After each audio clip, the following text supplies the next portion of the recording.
In today's video, we are going to be talking about chronic inflammation and how to reduce inflammation in the body. Inflammation is the body's natural response to something that is trying to harm it, whether that be an injury, a toxin, or an infection. Inflammation is a good thing.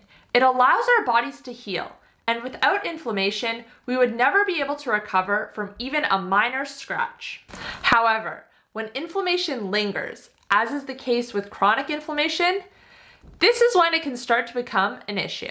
A lot of modern day diseases, such as heart disease, arthritis, and other autoimmune conditions, are the result of chronic inflammation. The good news is that if you suffer from chronic inflammation, there are ways to reduce it and return your body to equilibrium. In today's video, I'm going to give you 4 actionable steps you can take to reduce inflammation starting today.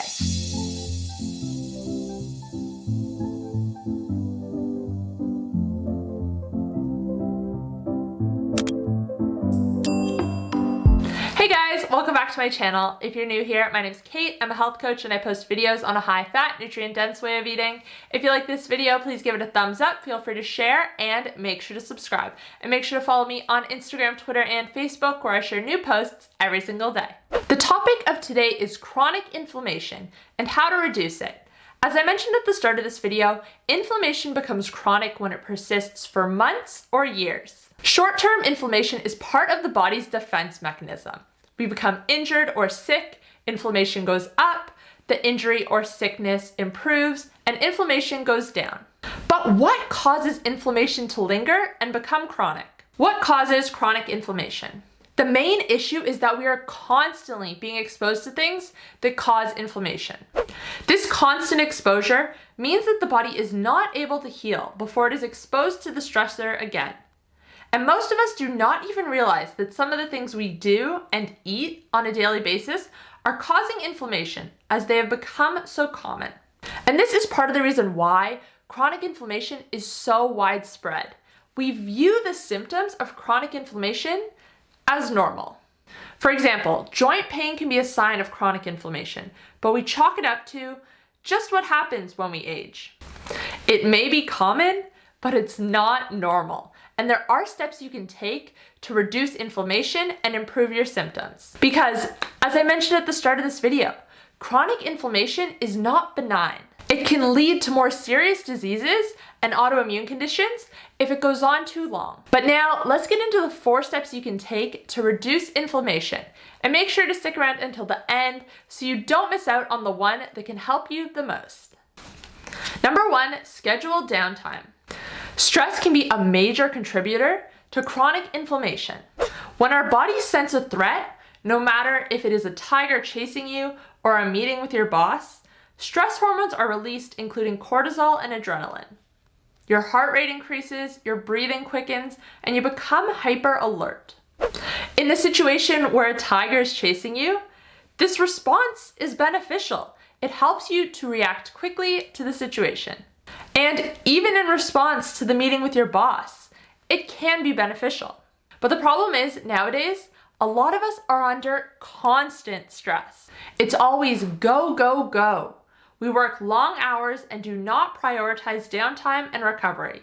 A lot of people live in a constant state of stress, otherwise known as fight or flight. And one reason this is so problematic is because when cortisol is elevated for long periods of time, it can suppress the immune system. If the immune system is not working properly, our bodies cannot respond properly, and we remain inflamed. By reducing stress, you support your immune system so it can support you. Now, there might be some stressors in your life that you don't have control over, and that's okay. What matters is changing what you do have control over. If you are a workaholic, make sure to schedule 1 or 2 days off a week, where you can switch off from work mode entirely. Another simple change you can make is to simply be more mindful with the information you consume. And this can apply to both news and social media. There is a saying I love, and I'm not sure who said it. I tried to look it up and couldn't find a source, but it goes, start your day with intention, not reaction. What this means is you want to start your day off with something that you intend to do, such as going for a walk in the morning and getting some fresh air. And this is in contrast to starting your day with reaction, where you might roll out of bed, check your phone, see your emails or social media notifications, and immediately need to react. This sounds so simple, but putting it into practice is super effective. Number 2, tweak your diet. Your diet can be one of the biggest contributors to chronic inflammation. The foods we eat can either serve our body or work against it. And unfortunately, our society prioritizes convenience over food quality. Some of the most inflammatory foods a lot of us are eating on a daily basis. Foods with refined sugar, with refined carbohydrates, and with vegetable oils, such as canola, soybean, and corn oil. Honestly, if you can take just those 3 things out of your diet, your inflammation will go down significantly. Eating refined sugar and carbs spike your blood sugar. Your body has to work hard to respond to this spike and bring your blood sugar back to baseline. Frequent spikes can reduce your body's ability to respond to insulin and cause insulin resistance. Excess refined sugar and carbohydrates can also cause the body to release pro-inflammatory proteins called cytokines. On one study done that followed almost 200,000 women, regular consumption of sugar-sweetened soda was significantly associated with arthritis, independent of other diet and lifestyle factors. Pop is pretty much the most refined version of sugar you can consume. Another study done found that consuming 50 grams of refined carbohydrates from white bread increased inflammatory markers. And then we have vegetable oils. Now, when I say vegetable oils, I'm talking about things such as canola oil, soybean oil, corn oil, sunflower oil, safflower oil, grapeseed oil, and rice bran oil, none of which actually come from vegetables. These oils are high in polyunsaturated fat, which is inflammatory for a few reasons. These oils are extremely high in omega-6, which is inflammatory. Now, as I said earlier, inflammation is a good thing when it happens at the correct times and for the correct amount of time, but too much for too long is no good. And these oils are in almost all processed food, so most people are consuming them in mass amounts. Over 75% of the omega-6 modern humans consume comes from vegetable oil. Too much omega-6 can reduce the amount of omega-3 that our bodies absorb.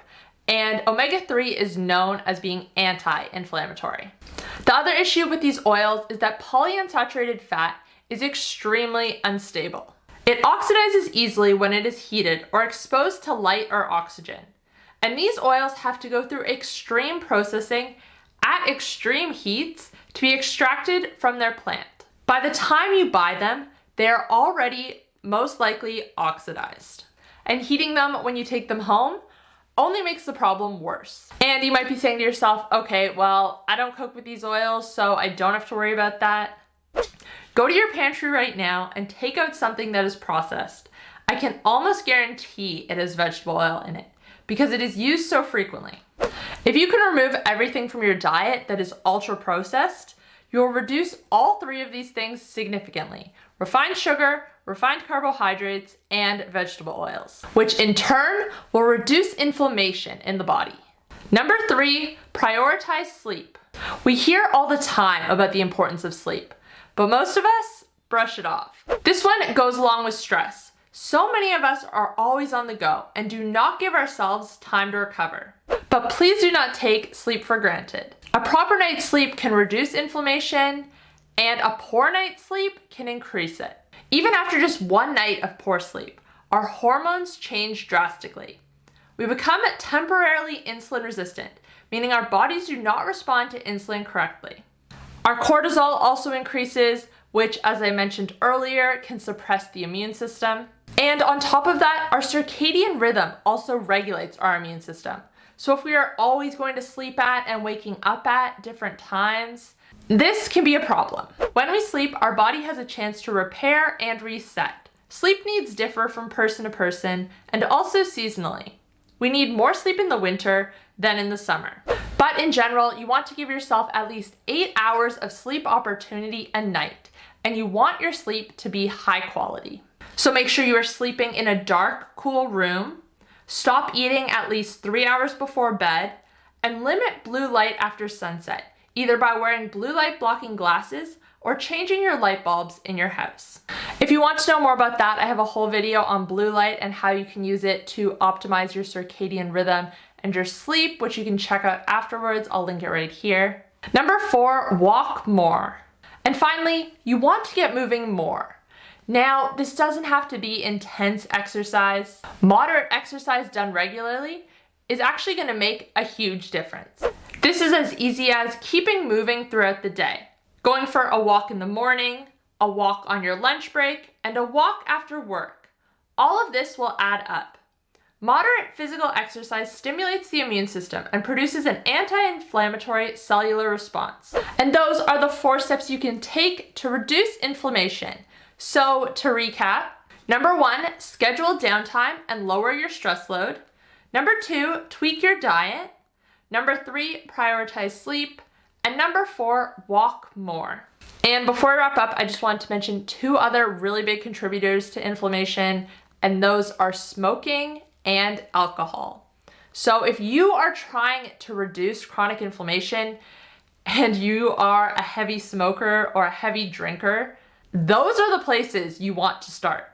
Yes, getting things such as your diet and your sleep in check will help, but with things such as smoking and drinking, those are hard to make up for.